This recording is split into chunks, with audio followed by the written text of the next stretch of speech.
This exhibition here is titled Edward Munch Between the Clock and the Bed. It's an exhibition that we showed before in New York and San Francisco, and now we have it here.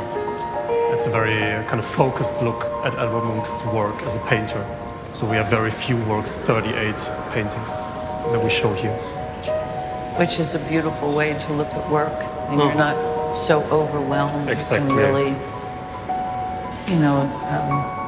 have a deeper relationship with each painting. Do you have a relation to Munch as an artist? Yes, of course. I mean, I'm looking at Munch paintings for maybe 60 years. Okay. Since I was very young. So. Welcome to the Munch Museum. My name is Nikita. I'm going to be your guide for today. And together we're going to take a look at our current exhibition titled Edward Munch Between the Clock and the Bed. It's an exhibition that was shown before in San Francisco at the San Francisco Museum of Modern Art, and after that in New York at the Metropolitan Museum of Art. And now we have it here during the summer month here in Oslo.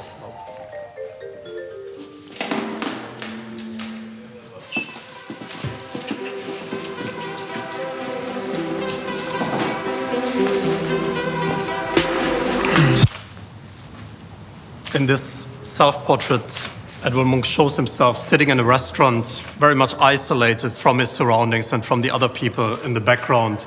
And the loneliness and isolation that comes with it, a life really spent on the road, not being with people that he was close to, not being able to be with his family or being with his friends, but really being alone, making a living as an artist.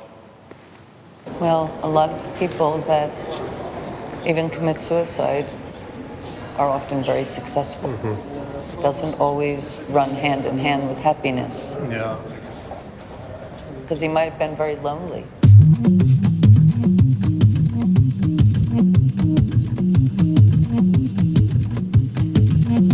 One motive that tells us a lot about Munch's perspective on love, sexuality, and women is the kiss. And so we could understand this melting together of these two persons here also as a scenario of love between man and woman as a way to overcome states of loneliness.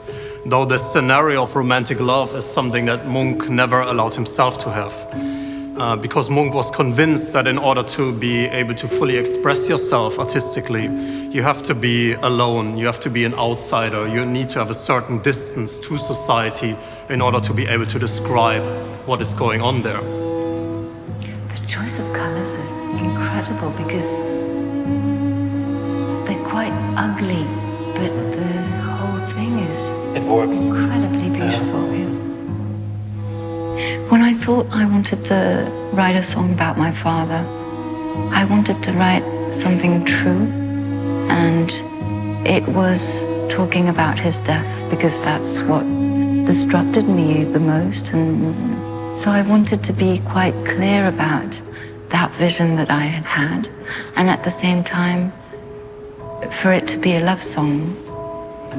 It's beautiful because it really expresses not the death as much as the effect the death has on others. Hva med Fredrik da? Kan du få snakke med han?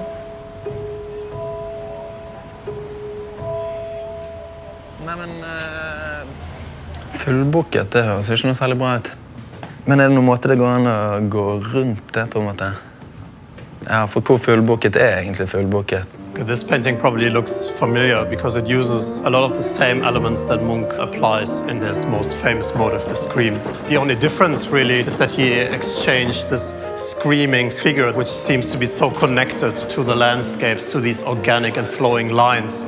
And instead he shows us this melancholic and sad figure who is disconnected and isolated. So by making this little change here, Munch achieves a very different effect. He shows us maybe a state of modern existence affected by loneliness, isolation from others and from nature.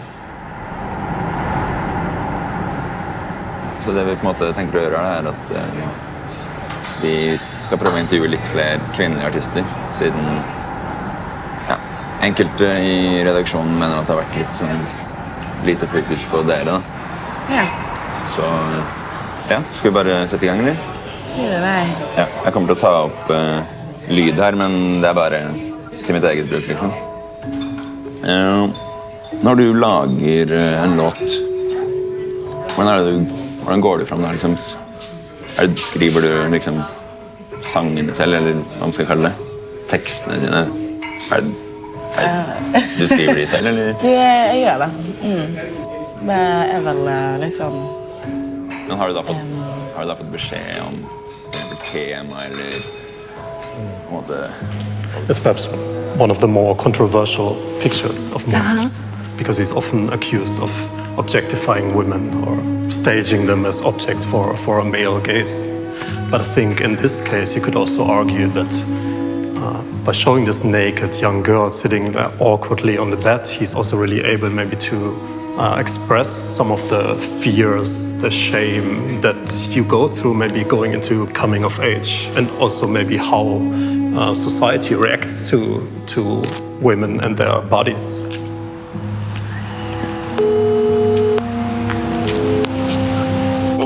Halla. God morgen, begge dere.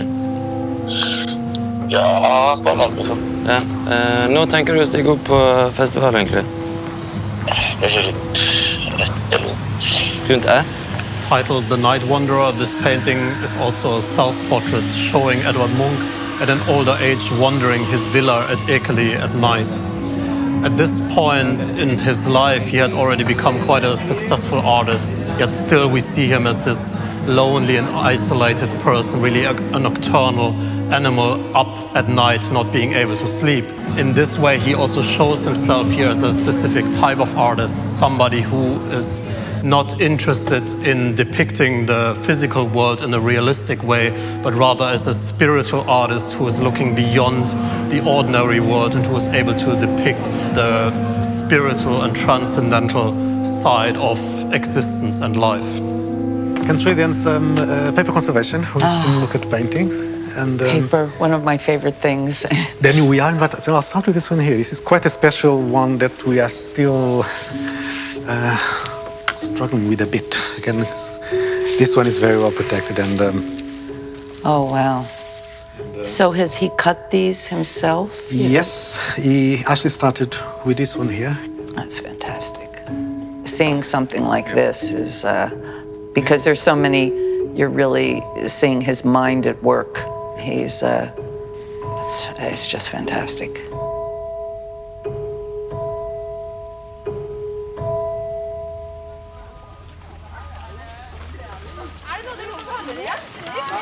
Munch was quite fascinated by the idea of life as an endless cycle of birth, reproduction, and death and dying. And also in opposition to a Christian understanding and his Christian upbringing, a linear understanding of time, which goes from life to death and afterlife. So against this, he gives us these endless repetitions and endless cycles of life. And he often uses women figures or symbolic figures to represent the different stages of this life cycle. In this painting titled The Dance of Life, he gives us 3 different women figures. On the left side, we have the young virgin girl dressed in